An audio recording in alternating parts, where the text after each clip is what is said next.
house back on the Bossman show, champion of the CAA, Jacksonville Dragons head coach Zach Spiker with me on the Bossman show. Coach Spiker, going to talk to you, man. How's life up there in Philly, man? We're doing great, JR. It's great to see you again. I think we talked a few falls ago as our season was getting started. Is that right? Last year too, Coach. Last year too. Okay, perfect. That's right. I try to make sure I get you at least once a year, Coach. I'll try to make sure I get talk to you at least once a year. So, hey. You just want a cheesesteak. That's what you want. Yes, I love those. I love them. Chicken cheesesteak. Chicken cheesesteak. I got you. Yes, indeed. Well, Coach, tell us about your year, man. I know last year about this time was crazy. We already know what's going on. So talk about the journey for your team. Been away from you guys all that time to come back on campus, get ready for this year, knowing what it was all going to be about. Tell us about the journey from this summer until now, Coach, and what the journey has been like for you and your team.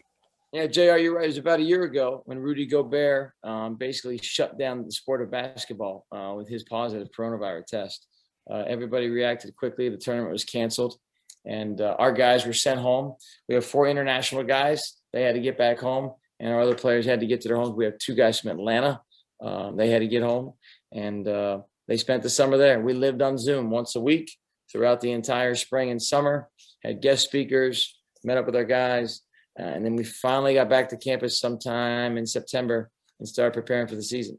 Once the season started going, and the testing protocols were in place, and we followed the protocols for the city of Philadelphia. So Drexel was right in downtown Philly. So the NCAA was doing 3 times a week, but the city of Philadelphia said, if you're going to play, here's the protocol. And that was every single day. So we were testing daily from about late October, early November until Christmas break. And we came back and we tested daily. I think we missed 1 day because of a snowstorm. That's it.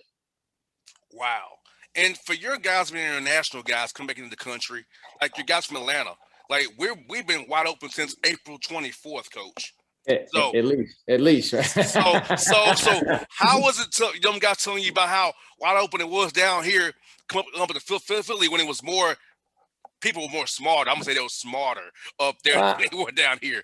I don't know if I was use those words. My brother would get mad at me because he lives in Smyrna, so I'm not going to say smarter, but I think the threat of the potential harm was at a higher rate of concern in the Northeast, right? So we had guys that on our team that lived in New York, and they drove to Atlanta to get workouts and play with guys in Atlanta just to get out of the way and where things were a little more open. So the virus was the same everywhere. Everybody's interpretation and reaction from a government standpoint has been very different. So, but our job as coaches and leaders is we got to adapt and adjust to the circumstances in our town, in our area, and go from there. So what could be done in Atlanta is different than what could be done in Philadelphia. So, and that's fine. If we lived in Atlanta, maybe we go about things differently. But right now, during this process, we had to adhere to the city of Philadelphia and their CDC guidelines and protocols for the coronavirus. It didn't linger. It didn't keep us from doing things that much because our guys were incredibly disciplined. The big thing we told our guys all season was the most disciplined team is going to win this. And we said it nonstop. And initially, I think you could say that any year, right? Because you talk about defense and offensive efficiency, defensive transition, checking out, rebounding. But there was an extra element this year that the most disciplined team meant. Are you washing your hands? Are you not touching your face? Are you wearing your mask? Are you not being in closed areas? Are you not going to parties? Are you staying disciplined with your social life to give you a chance? And I really give our guys all the credit in the world. They put themselves in good situations to be disciplined. And then they still have to play some great basketball, which they did last week. And Coach, you being right downtown Philly, you all can pretty much walk and not really drive that much. So I think that helped you guys as well, being downtown where you are. Guys not getting in cars together, getting in close spaces. So I feel like that helped you all a lot because you all on the team in your conference didn't have a pause on your own. Now you missed games because of other people's pauses, but not a pause of you guys' own doing. I appreciate your research, and I appreciate how you say that because it's kind of like we're still not out of the woods. We got to test tomorrow before we go to Indianapolis. We got to test there, so we're all a little anxious and nervous, like we have been the whole time. But it's kind of like talking about a pitcher. In the 8th inning, he hasn't given up any hits yet. The announcer's not going to say, that guy's got a no-hitter going, right? You don't want to jinx it. But our guys to this point have been incredibly disciplined, and I appreciate how you said that. But, Yeah, that's what it is. And the credit goes to our players and our medical staff who've put the parameters in place for us to be successful and to mitigate any potential risk of the virus spreading. But you're right. You make a great point, JR. Our players live in some incredible living properties that are private, that are also part of their scholarship situation at Drexel, that overlook the city of Philadelphia. It's a 28-story building that is across the street from our arena. And so you're right. They don't have to get in the car. There's all sorts of Chipotle, Old Nelson, every, modern sandwich and Subway and taco shop you could imagine within probably 3 blocks. And so you want Jimmy John's, Dunkin' Donuts, whatever it is, guys want, they can get out of their room, walk to it with a mask on, get it and go back to the room and not have that crazy amount of exposure like they're driving to, which now we were down to conference tournament. We had cookout every night. I love cookout. Love it. Yeah. Every game we won, we celebrated with milkshakes. So we like some cookout. Yeah, I love me a good vanilla or chocolate or strawberry coach, chocolate milkshake. I love it all, man. Hey, cook and run right down to my house. I'm out from my house. It's a cookout right now. So you gave me out this for dinner already, coach. Thank you so much, man. when I come visit you, JR, put me down for an Oreo mint milkshake, please.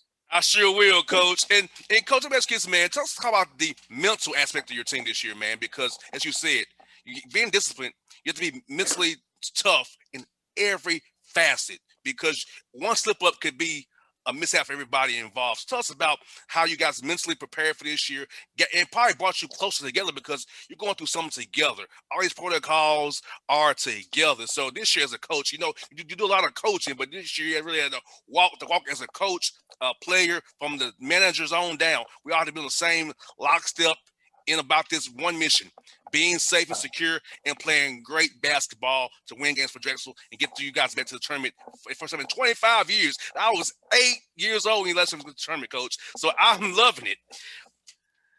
Yeah, it's great. It's very exciting for everybody to be going to the tournament and to representing Drexel University.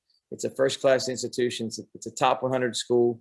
And it's a great academic institution. So there's so many people, so many alumni across the country, around the world that have called in and written us, and the pride they're taking in our program. It's great for our guys to see the impact they can have with successful winning basketball. But yeah, I think you asked about you just got to be ready for sudden change. We talked about it.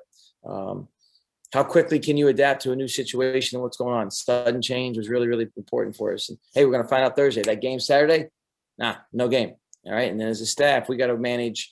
We talked about mentally. Okay, it's a big letdown. No game. So one day we found out the day of the game, no game. Well, we just stayed in our uniforms, had an inter-squad scrimmage, got after guys and competed. And then another time we took a day off and said, hey, we'll see you the next day. But you're right. We had to be creative with it. I even have a video clip here for you. I don't know if you want me to share the screen or not, but I'd be willing to do it to you. Please do. To show you what our guys did. We did different games where we'd have our two guys that hadn't played as much as others. They were the captains. They'd pick the team.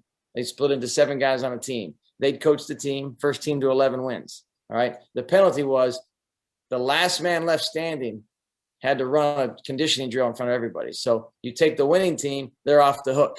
Okay. Take the losing team, split them into 3-on-3, and they fight and play to 7 points. The winning team's off the hook. They don't have to run. Now you're down to 3 guys. One of these 3 guys is going to run this drill in front of everybody else. So it was incredible peer pressure. It got really, really competitive.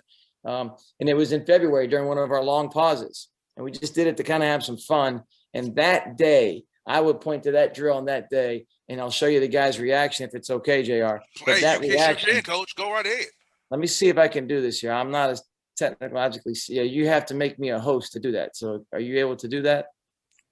Let me see, because okay, everybody's a host. Yeah, we go. There we go. See, live radio people. Here we go. There you go, Coach. You're the man.